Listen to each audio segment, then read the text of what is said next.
क्या आपको पता है कि अगर हम लोग टेम्परेचर बढ़ाते हैं ना तो गैस का प्रेशर ऑटोमेटिकली बढ़ने लगता है। अगर ये कनेक्शन आप बुझ जाओगे ना गैस का, तो न्यूमेरिकल जो है ना आप मक्खन की तरफ करने लगोगे। जैसी मक्खन होती है ना वैसे आपका न्यूमेरिकल्स होने लगेगा। जी हाँ दोस्तों, आज हम लोग बात करने वाले हैं गे-लुसैक्स लॉ के बारे में।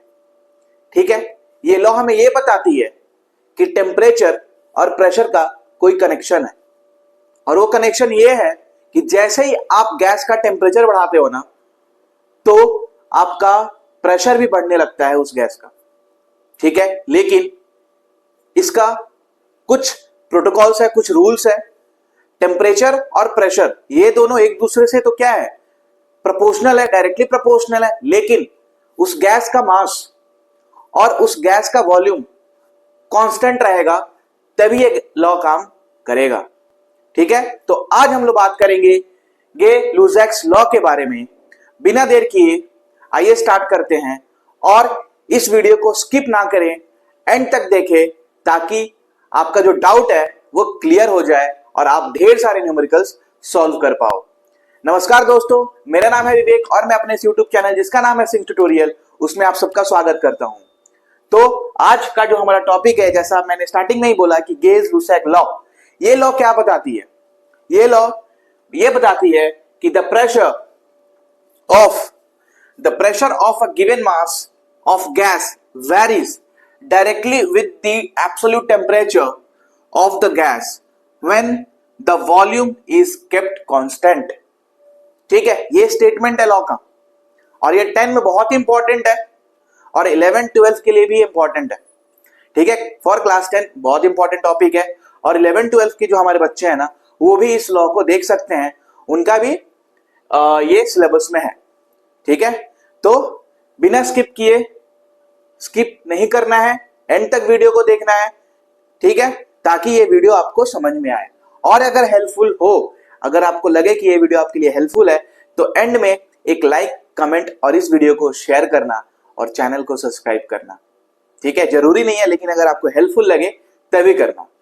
तो स्टेटमेंट को हम लोग हिंदी में समझेंगे। क्या बोला है? The pressure of a gas, कोई भी गिवन गैस का मास कांस्टेंट रखो। ठीक है, जैसे यहां पे मैं एक डायग्राम बना रहा हूं, एक कंटेनर है। ठीक है, ये कंटेनर में एक गैस है, एक कंटेनर में ये गैस है और ये गैस के मॉलिक्यूल्स है। ठीक है, ये गैस के मॉलिक्यूल्स है। ठीक है, क्या है? ये जो मास है ये कांस्टेंट है। ठीक है, और जो वॉल्यूम है वो भी आपका कांस्टेंट है। ठीक है, वॉल्यूम मतलब इस कंटेनर का जो वॉल्यूम है वो कांस्टेंट है, और जो मास आप रखे हो ना गैस का वो भी क्या है, फॉर अ गिवन मास, एक मास दिया है जो कि कांस्टेंट है। ठीक है, क्या बोला है? Varies directly with the pressure varies directly with the absolute temperature. Absolute temperature यानी टेम्परेचर से आपका प्रेशर है ना वो डायरेक्टली प्रोपोर्शनल है, डायरेक्टली प्रोपोर्शनल है of the gas when the volume is kept constant. तो मैंने स्टार्टिंग में ही बोला, इस गैस का वॉल्यूम को रखना है आपको कांस्टेंट। ठीक है, और मास भी क्या रखना है? कांस्टेंट, यानी फिक्स्ड मास रखना है। और जैसे ही इस पे अगर हम लोग टेम्परेचर अप्लाई करते हैं, मान लीजिए अभी जो टेम्परेचर है T1 है। ठीक है, और जो प्रेशर है आपका वो P1 है, लेकिन जैसे ही मैं टेम्परेचर को इंक्रीज करता हूं, जैसे ही मैं टेम्परेचर को इंक्रीज करता हूं, ये जो मॉलिक्यूल्स है ना, ऑफ कोर्स गैस के मॉलिक्यूल्स तो मूव करेंगे, मूव करते हैं, लेकिन जैसे ही अगर आप इसके ऊपर टेम्परेचर अप्लाई करते हो ना, ये गैस के मॉलिक्यूल्स इतने रैंडमली तरीके से मूव करेंगे ना कि वो कंटेनर को हिट करने लगेंगे। ऐसे तो हिट करेंगे लेकिन स्लोली स्लोली हिट करेंगे, लेकिन जैसे ही आप उसके ऊपर टेम्परेचर अप्लाई करते हो ना, वो रैंडमली उस गैस के कंटेनर के वॉल को हिट करेंगे, यानी प्रेशर जनरेट करेंगे और प्रेशर बढ़ाएंगे। यानी जैसे ही मैं टेम्परेचर इंक्रीज करता हूं T1 से, मान लीजिए मैं टेम्परेचर को T2 कर देता हूं ना, तो प्रेशर भी आपका इंक्रीज होके क्या हो जाएगा? P2 हो जाएगा। आई बात समझ में? एक रियल लाइफ एग्जांपल बताते हैं, जो हम लोग घर में डेली बेसिस पे जो प्रेशर कुकर यूज करते हैं, नाम ही है उसका प्रेशर कुकर। ठीक है, उस प्रेशर कुकर को जैसे ही हम लोग कोई गैस पे रखते हैं और गैस ऑन करते हो, उसके अंदर जो कुछ भी आप बनाते हो तो उसके अंदर गैस जनरेट होता है, राइट? और गैस जनरेट होता है, और तब तक वो गैस नहीं निकलता है जब तक वो कुकर का ये जो मॉलिक्यूल्स है ना जो हिट कर रहे हैं ना वो एक्सीड नहीं कर पाते हैं।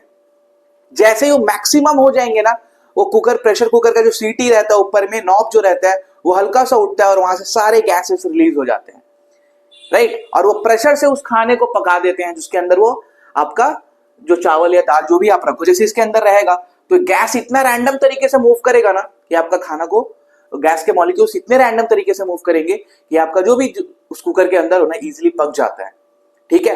तो वो एक बेस्ट एग्जांपल है हमारा गेज-लुकास लॉ को समझने के लिए। क्लियर क्लियर, यानी हमें समझ में आ गया कि जब मेरा टेम्परेचर T1 था तो प्रेशर भी आपका क्या था, P1 था। जैसे ही मैं टेम्परेचर को T2 करता हूं, इंक्रीज करता हूं, वैसे ही मेरा प्रेशर भी क्या होगा, इंक्रीज करेगा। यानी the pressure of a given mass of gas varies directly with the temperature, ठीक है। क्लियर हो गया ये चीज। अब हम लोग इसके एक्सप्रेशन के बारे में बात करेंगे। आइए स्टार्ट करते हैं एक्सप्रेशन। जब हमें पता है कि प्रेशर और टेम्परेचर क्या है, डायरेक्टली प्रोपोर्शनल एक दूसरे से, ठीक है। जैसे टेम्परेचर बढ़ाओगे भाई प्रेशर भी अपने आप बढ़ने लगेगा, राइट। यही ना हुआ डायरेक्टली प्रोपोर्शनल का मतलब। तो हम लोग स्टार्टिंग में वही लिखे हैं कि pressure is directly proportional to temperature. Clear. अब इसके सिंबल, प्रेशर को अगर P पकड़ते हैं और टेम्परेचर को T पकड़ते हैं तो pressure directly proportional to temperature. और हम लोग क्या लिख सकते हैं, इस प्रोपोर्शनलिटी के साइन को हटाने के लिए, इस प्रपोर्शन के साइन को हटाने के लिए कांस्टेंट लिया जाता है और वो हो गया मेरा K, यानी P इक्वल्स टू K और इंटू T, राइट। यानी ये इक्वल साइन लाने के लिए मेरे को एक कांस्टेंट पकड़ना पड़ेगा, that is K, that is also known as the proportionality constant, ठीक है। प्रोपोर्शनलिटी कांस्टेंट ऑफ व्हाट, गेज-लुकास लॉ, राइट। जिसका भी K अगर प्रोपोर्शनलिटी कांस्टेंट पकड़ रहे हो और जो भी लॉ आप पढ़ रहे हो तो वो उसका प्रोपोर्शनलिटी कांस्टेंट हो जाता है। क्लियर, ठीक है। हर बार K ही क्यों पकड़ना है ऐसा नहीं है, आप कुछ और भी पकड़ सकते हो, लेकिन लिख दोगे कि ये प्रोपोर्शनलिटी कांस्टेंट है। क्लियर। लेकिन K को लेके चले आते हैं हम लोग, जैसे हम लोग न्यूमेरिकल्स मैथ्स का करते हैं ना, तो हमेशा लेट एक्स वाई ही पकड़ते हैं, लेट एक्स, कभी कभी लेट वाई। और सारे अल्फाबेट्स क्या है, और सारे अल्फाबेट्स को भी तो हम लोग पकड़ सकते हैं ना, लेकिन हमेशा लेट एक्स और वाई क्यों करते हैं, क्योंकि वो परंपरा चलती आ रही है। तो K कांस्टेंट है, ये परंपरा चलती आ रही है, तो हमें भी इस परंपरा को आगे लेके चलना है। ज्यादा छेड़छाड़ी करेंगे तो ऑफ कोर्स हमें ही प्रॉब्लम होगी, आगे जाके एग्जाम में भूल गए, अरे भाई K लेना जरूरी था क्या कांस्टेंट में, तो M रख दिया। भाई M रखे वो भी सही है, लेकिन आपको लिखना पड़ेगा कि M जो क्या है, प्रोपोर्शनलिटी कांस्टेंट है, राइट। लेकिन यहाँ पे अगर K नहीं भी लिखते हो, जैसे मैंने लिखा K इक्वल्स टू कांस्टेंट, काम चल जाएगा, क्योंकि एग्जामिनर समझ जाएगा कि K क्या है, कांस्टेंट है, क्योंकि वो भी अपने टाइम में K ही लिखा होगा। लेकिन अगर आप A B C D लिख देते हो ना तो थोड़ा कंफ्यूजन अराइज हो जाएगा, ठीक है। तो आप लिखो लेकिन उसको डिफाइन करो, ठीक है। जैसे यहाँ पे डिफाइन किया गया, K क्या है, कांस्टेंट है। अब देखो K का वैल्यू क्या हो जाएगा, P अपॉन T, यानी pressure upon temperature equals to K, यानी कि कांस्टेंट, ठीक है। दिस इज व्हाट गेज-लुकास लॉ सेज, ठीक है। यानी टेम्परेचर और प्रेशर डायरेक्टली प्रोपोर्शनल है। आप प्रेशर को मतलब प्रेशर जब इंक्रीज हो रही होगी ना तो समझ जाना कि टेम्परेचर भी क्या है, इंक्रीज हो रही है। या टेम्परेचर इंक्रीज करोगे तो समझ जाना कि आपका प्रेशर भी जो है उस गैस का वो इंक्रीज होने वाला है, ठीक है। Clear. Last but not the least, यहां पे देखो एक इक्वेशन हम लोग ने लिखा है। जैसे यहाँ पे इनिशियल जो था, इनिशियल प्रेशर और टेम्परेचर क्या था, T1 था, ठीक है।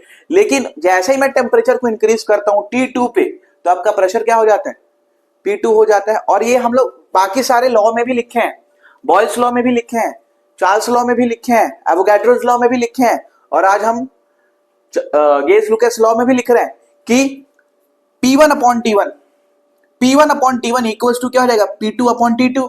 अगर सेम आपका गैस का मास फिक्स्ड है, वॉल्यूम आपका कांस्टेंट है, अगर आप टेम्परेचर इंक्रीज करते हो तो प्रेशर भी क्या होगी, इंक्रीज होगी। तो इनिशियल जो टेम्परेचर होगा, इनिशियल जो प्रेशर होगा आपका बराबर होगा फाइनल प्रेशर और फाइनल टेम्परेचर के।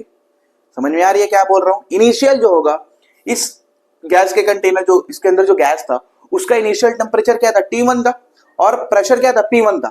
लेकिन जैसे मैं टेम्परेचर को इंक्रीज किया ना दोस्तों, जैसे मैं टेम्परेचर को क्या कर रहा हूं, इंक्रीज कर रहा हूं, तो प्रेशर भी क्या हो जा रही है, इंक्रीज हो जा रही है। टेम्परेचर जैसे इंक्रीज हुई प्रेशर भी इंक्रीज हो गई। यानी मैं बोल सकता हूं ना P1 अपॉन T1, यानी प्रेशर एट इनिशियल अपॉन में temperature at initial equals to pressure at final यानी P2 अपॉन T2 यानी टेम्परेचर एट फाइनल। आई बात समझ में?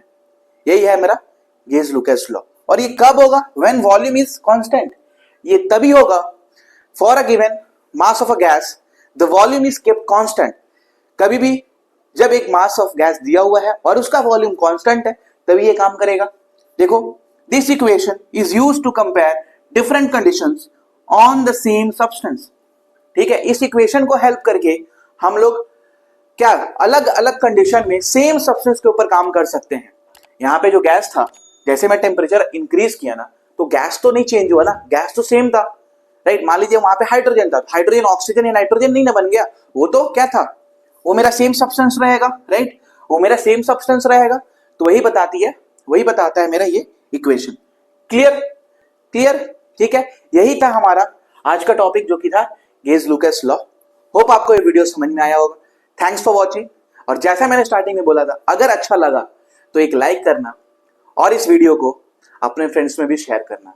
और ऐसे ही इंटरेस्टिंग केमिस्ट्री के लॉ या केमिस्ट्री के फंडा समझने के लिए इस चैनल को सब्सक्राइब करना।